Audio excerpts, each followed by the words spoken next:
देखिए, मैं भी फ्लाइट में था। मुझे भी अभी मालूम हुआ है।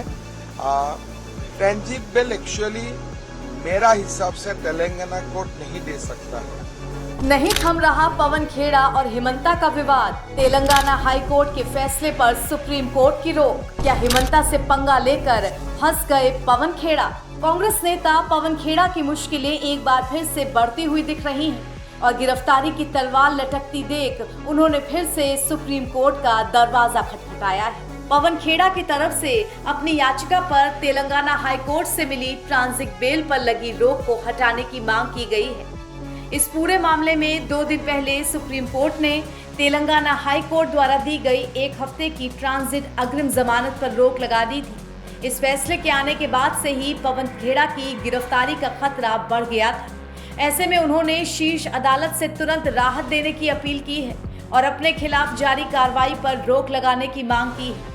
हालांकि सुप्रीम कोर्ट ने इस मामले में पहले ही पवन खेड़ा को नोटिस जारी किया था और 3 हफ्ते के भीतर जवाब दाखिल करने को कहा था, लेकिन अब पवन खेड़ा ने उसी आदेश को चुनौती देते हुए कहा है कि उनकी अग्रिम जमानत पर लगाई गई रोक को वापस लिया जाए ताकि उन्हें गिरफ्तारी से राहत मिल सके। अब असम के सीएम हिमंता बिस्वा ने भी पवन खेड़ा के फैसले पर चुटकी लेते हुए कहा कि मेरे हिसाब से transit bail Telangana high court नहीं दे सकता। देखिए, मैं भी फ्लाइट में था। मुझे भी अभी मालूम हुआ है। टेंजिबल एक्चुअली मेरा हिसाब से तेलंगाना कोर्ट नहीं दे सकता है, बिकॉज वो तेलंगाना का ना रेसिडेंट है ना क्या है।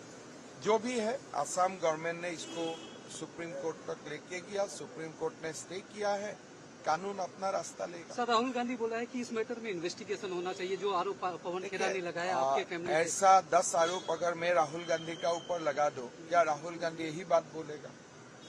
मेरा वाइफ और मेरा पासपोर्ट में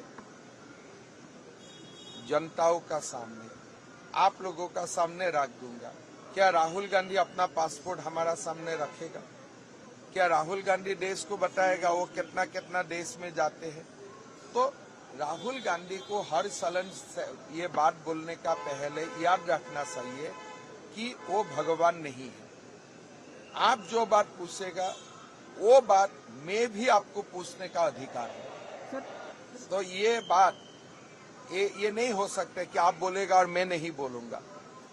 आपका भी पासपोर्ट आप लाओ दिल्ली का प्रेस का सामने, और मेरा पासपोर्ट और मेरा सारा परिवार का पासपोर्ट भी मैं लाऊंगा। गोल्डन वीजा का बात उठा। अरे उनका पास क्या क्या वीसा है कौन मालूम है? मैं तो एक बात में बोला कि मेरा पास और मेरा परिवार का पास कोई गोल्डन वीसा नहीं है, सीधा बात। लेकिन उनका पासपोर्ट हम देखें तब मुझे मालूम पड़ेगा वो कहाँ कहाँ गया है। दरअसल इस पूरे मामले की जड़ असम में दर्ज एक एफआईआर है। ये हिमंता बिस्वा शर्मा की पत्नी रिंकी भुइयां शर्मा के खिलाफ कथित आपत्तिजनक बयान देने को लेकर दर्ज की गई थी। इससे पहले कांग्रेस नेता पवन खेड़ा ने प्रेस कॉन्फ्रेंस कर हिमंता बिस्वा की पत्नी पर 3 देशों का पासपोर्ट रखने का आरोप लगा दिया था।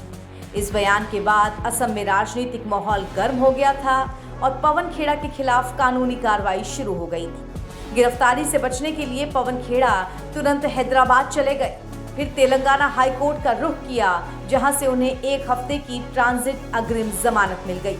लेकिन इस फैसले को असम सरकार ने सुप्रीम कोर्ट में चुनौती भी दे दी।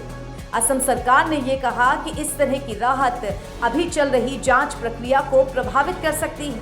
इस चुनौती पर सुनवाई करते हुए सुप्रीम कोर्ट ने भी हाई कोर्ट के आदेश पर रोक लगा दी। इसी के बाद से पवन खेड़ा की मुश्किलें बढ़ी।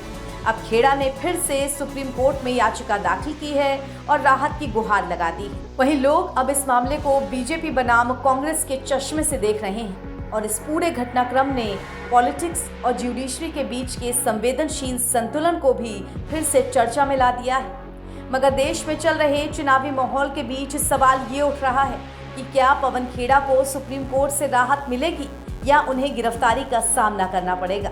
असम में तो चुनाव संपन्न हो चुके हैं, मगर उससे सटे पश्चिम बंगाल में 23 और 29 तारीख को वोट पड़ने हैं। राजनीति के जानकारों का मानना है कि इससे पहले ये मामला शायद ही सुलझ पाए।